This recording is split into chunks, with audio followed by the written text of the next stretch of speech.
tem Sega Saturn aqui desmontado, a gente tem Dreamcast desmontado aqui.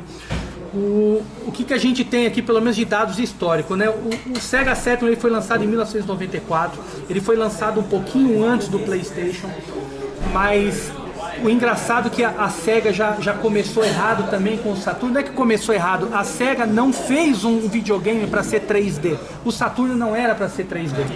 Quando a Sega ficou sabendo que a Sony ia lançar o PlayStation e que era um videogame voltado totalmente para o 3D, a Sega correu de última hora para colocar na placa do Saturno alguma coisa que conseguia fazer o 3D funcionar.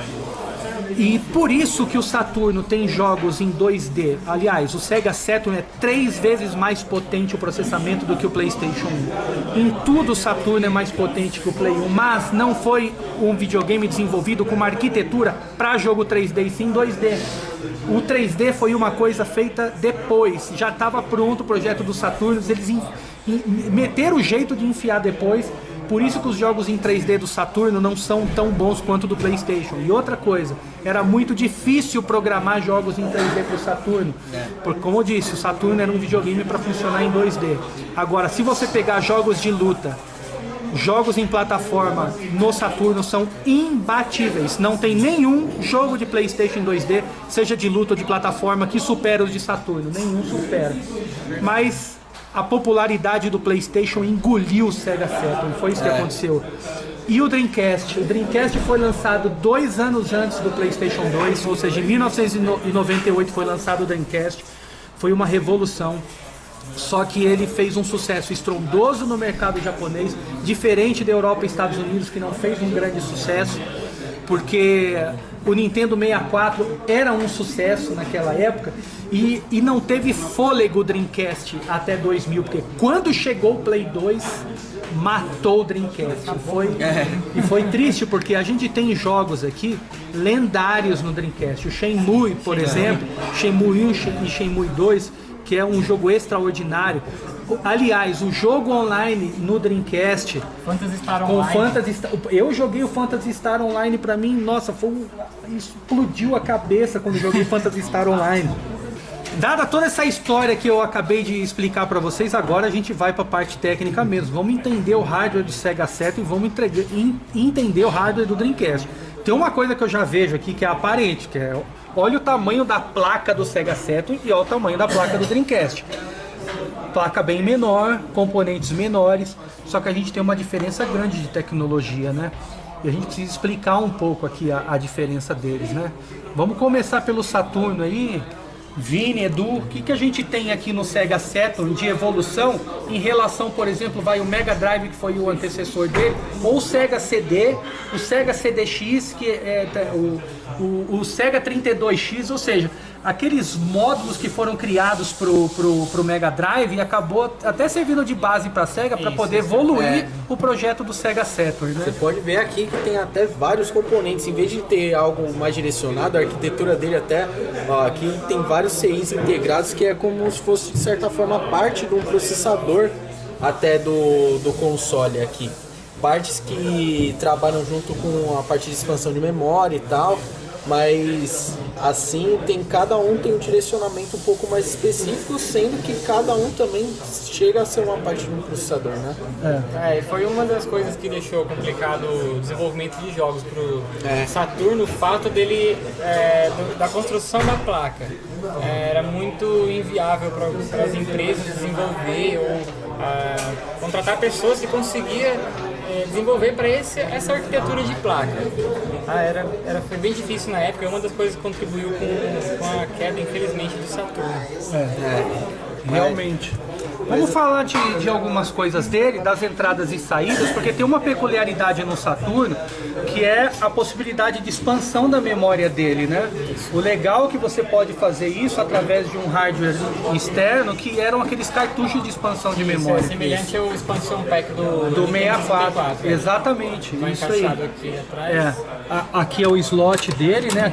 Aliás, aqui é a entrada na carcaça e o slot é esse aqui na placa, bem legal.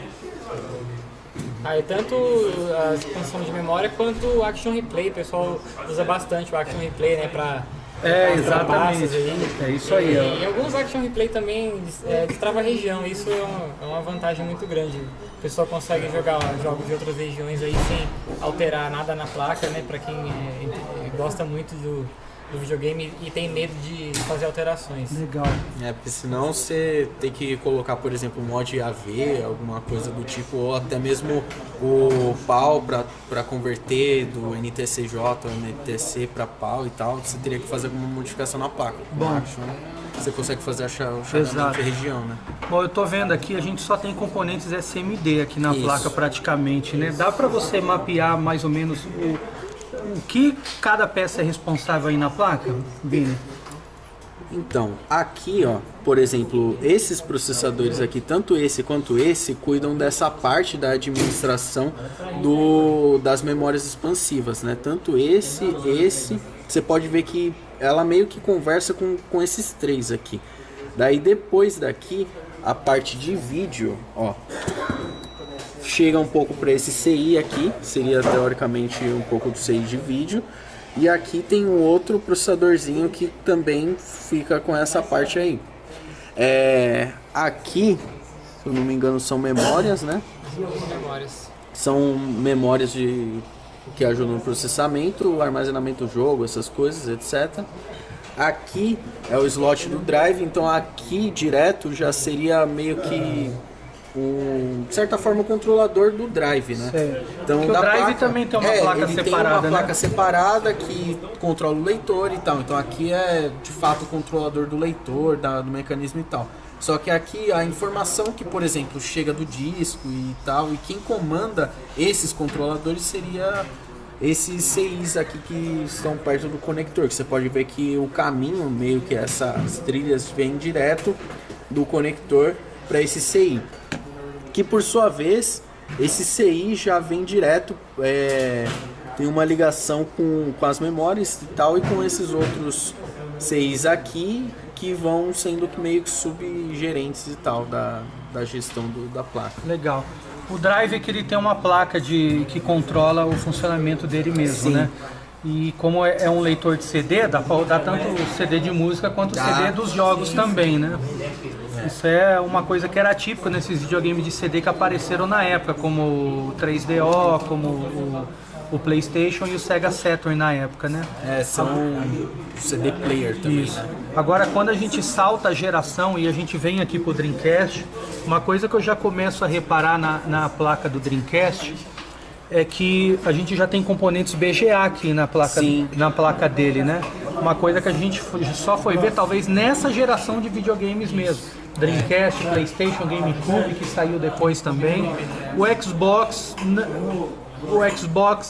ele já tinha uma placa de PC, ou seja, arquitetura completamente diferente. A gente já falou isso em outro vídeo, mesmo que ele ditou o padrão depois das gerações que vieram depois. Play 3, Play 4, Xbox 360 e Xbox One.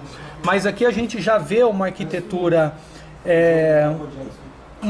igual, mas com componentes mais sofisticados e número reduzido de componentes. Porque quando você tem BGA na placa, tanto para CPU quanto GPU, você acaba eliminando funções de vários componentes que era necessário no Saturn, agora no Dreamcast já é diferente. O que você pode falar desses componentes aí, Vini? Aqui na placa a gente já vê um pouco dessa estrutura que você estava falando, que volta também um pouco a arquitetura de games, de fato, partiu um pouco disso, mas aqui a gente vê um pouco mais claro isso também, que é a questão de ter um processador, ter um chip gráfico, ter memórias, ter uma memória que teoricamente seria a memória do sistema. Esse daqui então, a NAND dele. Então aqui a gente vê um pouco essa arquitetura parecida um pouco até com a arquitetura nova. Então o Dreamcast de certa forma também já tem um pouco desse padrão. Não era de fato uma placa de computador como é o Xbox, mas você vê um pouco desses aspectos aqui presentes nele, porque antes do Dreamcast, começando até no Saturn e no PlayStation 1, era difícil você ter um videogame que tinha uma interface lá. É só aquele videogame que só funciona quando você coloca o cartucho. Sim. Sem o cartucho fica a tela preta, entendeu? Então na Sega já tinha isso, nesses consoles que tem uma memória aqui que tem um sisteminha. Legal. Isso daí exatamente. É interessante. A gente tem uma placa de controle do Drive aqui também, isso, aqui também é uma placa de controle do Drive, dá até um 6zinho que é parecido com o do Play 2 aqui, quando eu vi eu pensei, será que é compatível? É o BA, né? Também tem o BA que controla o leitor aqui. Então basicamente é uma placa de controle do Drive, tem o switchzinho da bandeja. Tinha uma inovação, porque aí muito parecido com o Nintendo 64, que é a possibilidade de você ligar 4 controles, certo? Sim. E uma coisa também que foi inovadora na época, que foi a possibilidade de você se conectar à internet através desse conector RJ11, que é de cabo de telefone. É um modem isso aqui, se eu não me engano é um modem de 16K esse modem aqui, 16 kbps se eu não me engano a velocidade desse modem aqui. Isso aqui inaugurou o que hoje a gente conhece como jogar online. Só que você vinha um CDzinho que você configurava a conexão. Feita essa configuração, você se conectava, você entrava online, você gastava pulsos telefônicos para você estar conectado à internet e para você jogar alguns jogos, como por exemplo o Phantasy Star Online, porque você a experiência de você, a primeira vez, você se dá conta que você está num cenário de um jogo e o outro boneco que está aparecendo na sua frente é um outro jogador em algum lugar do mundo, isso aí muda completamente o jeito de jogar videogame, entendeu? Você não está mais conectado com a pessoa que está sentada do seu lado ali fisicamente, você está conectado com a pessoa que está do outro lado do mundo. E pode parecer até uma coisa banal pra gente hoje, ou pra você hoje que não viu o Dreamcast, não é da sua geração, você que é bem mais novo, pra você é banal um jogo online, jogar um Fortnite, por exemplo, é muito banal.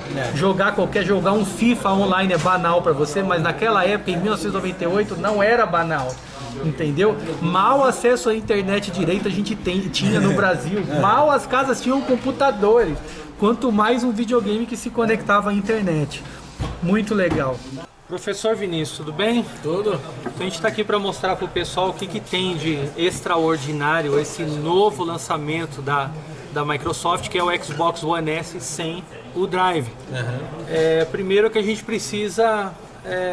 não digo refletir a respeito, mas pelo menos a gente imaginar o que a Microsoft será que pensou quando falar, eu vou fazer um equipamento, entre aspas, capado, que não tem uma diferença de preço tão grande assim por equipamento que lê discos.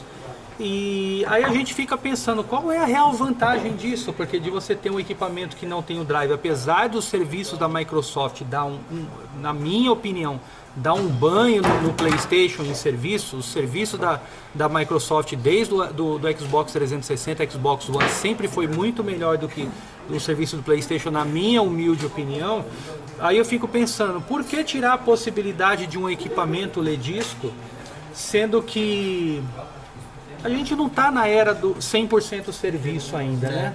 Porque, bom, de qualquer forma, deixando essa parte assim, essa parte estratégica da Microsoft à parte, vamos mostrar o equipamento por dentro porque tem gente que já comprou esse equipamento, até tem o equipamento, não vai sair desmontando o videogame para ver como é por dentro, e tem gente que tem a curiosidade de como esse equipamento é. Mas vamos dar uma olhada nele, porque o engraçado é que a única diferença que ele tem é que ele não tem o drive de disco aqui, a entrada aqui, a entrada do drive, e essa placa metálica, eles fizeram o que o Vini falou, que é um tampax, né, Vini? Colocaram essa chapinha de metal aqui, com os parafusos prendendo ela na carcaça superior. Mas visualmente assim, se tirar essa tampinha, ela fica igual a carcaça de um Xbox Slim convencional. Exato. Xbox One S convencional. Tira ela aí pra gente ver, Vini. Bem curioso, porque no final das contas não tem modificação nenhuma, absolutamente nenhuma, e não faz diferença o drive aí para o funcionamento do equipamento, né? A não ser para ler disco, porque se você tem um Xbox One que tem o leitor de disco, se você tira o drive ele vai funcionar igual. Ele liga da tela normal. Isso, se você tem os serviços cadastrados, os jogos que você comprou, jogo baixado, jogo online, você vai jogar normal. você não vai ter o disco não vai ter o drive para você fazer a leitura. E é exatamente o que tem esse equipamento. Não tem nada de extraordinário, mas é bom para quem já não conhece o Xbox One S, a gente dá uma dissecada nas funções dele interna aqui, né, Vini? Aqui, ó, que está substituindo o drive, aparentemente é essa parte de plástico aqui, que fica, eu acho que fica para guiar o parafuso aqui, quando tem um parafuso que passa aqui, daí precisou ter essa parte de plástico. E aqui embaixo do HD, aonde ficaria conectado o drive, tem só os conectores vazios. Sim. Que aqui viria o drive conectado. No final das contas é a mesma placa, então eles não fizeram uma placa que fosse economizar em conectores. Eles pegaram a placa normal e só não colocaram drive. No meu entendimento, nem esse Tampax aqui precisaria, né? Podia deixar sem também, porque a própria carcaça já ia tampar a frente. Então nem precisariam se dar o trabalho de colocar essa tampinha, essa tampa metálica na frente, né? Na carcaça original ele tem como se fosse um filtrozinho de pelinhos, uma espécie de pelinhos, tecido lá, para passar o disco só. Então aquilo já, eu acho que evitaria entrar pó, alguma coisa, mas... apesar que nem eu falei, ele é completamente fechado na frente, então não faria diferença alguma. Bom, o resto aparentemente continua igual, né? Tem a fonte dele, deixa eu desconectar ela. Fonte é a mesma do Xbox One S. O cooler. Então, aparentemente na placa, assim, deixa eu desconectar o HD também. Não mudou nada. Ok. Bom, é isso que a gente queria mostrar para vocês. Apesar de ser um vídeo curtinho, é um vídeo mais de curiosidade, né? Agora, a respeito das minhas opiniões, é a minha opinião. É claro que as opiniões diferem, mas é a opinião de uma pessoa. Eu não sou fanboy do Xbox, não sou fanboy do PlayStation. Aliás, eu sou fanboy de todos. Primeiro, porque a Game Tech Zone vende videogames. Então, eu não tenho o direito de não gostar de um videogame. E eu também não tenho o direito de não querer receber esses equipamentos quebrados para consertar também. Então, o que eu torço é que sempre a Microsoft, a Nintendo, a Sony ou qualquer outra empresa prosperem muito com seus videogames, porque no final das contas eu sou a gente é apaixonado por games, né, Vini? E não tem esse negócio de fanboy, porque se você tem dinheiro para comprar Play 4 Xbox One, compra os dois. Tem dinheiro para comprar o Switch também, compra o Switch também. Você vai se beneficiar de ter o que esses equipamentos têm o melhor para oferecer no final das contas, né? Mas é legal ter mostrado, mas eu, com a minha opinião, ainda não entendo. Quer capar o equipamento, baixa bastante o preço dele, porque a diferença de valores do equipamento sem drive para o equipamento com drive é muito pequeno o valor. Então eu sinceramente ainda acho vantagem, ainda mais que a gente está numa época, e eu dou o exemplo da Game Tech Zone, em que a gente comercializa jogos usados de Xbox One, o jogo sai muito mais barato o jogo usado do que você comprar o jogo pela Xbox Live, por exemplo. Tá certo que se você assina um Game Pass, você tem acesso a um catálogo de jogos, mas às vezes é um jogo que não tem no catálogo e você encontra uma oferta numa loja vendendo ele usado, por exemplo, num preço muito convidativo, esse equipamento já não vai rodar. Por isso que eu ainda acho, na minha opinião, que compensa mais o equipamento com drive do que o equipamento sem drive, né? Mas legal, Vini, obrigado aí pelo seu tempo aqui pra gente desmontar esse equipamento, porque a gente fica curioso quando chega o equipamento e fala, não, vamos desmontar e vamos ver esse equipamento por dentro, porque acaba sendo curioso, né? Então a gente resolveu pegar o Nintendo Switch do estoque da loja lá e trazer aqui para nossa assistência técnica pra gente fazer o que a gente sabe fazer melhor, desmontar. Então a gente vai desmontar esse Nintendo Switch Lite, esse lançamento aqui da Nintendo. Vamos ver como é que ele é por dentro e vamos matar a curiosidade de todo mundo que tá esperando aí. Vamos lá.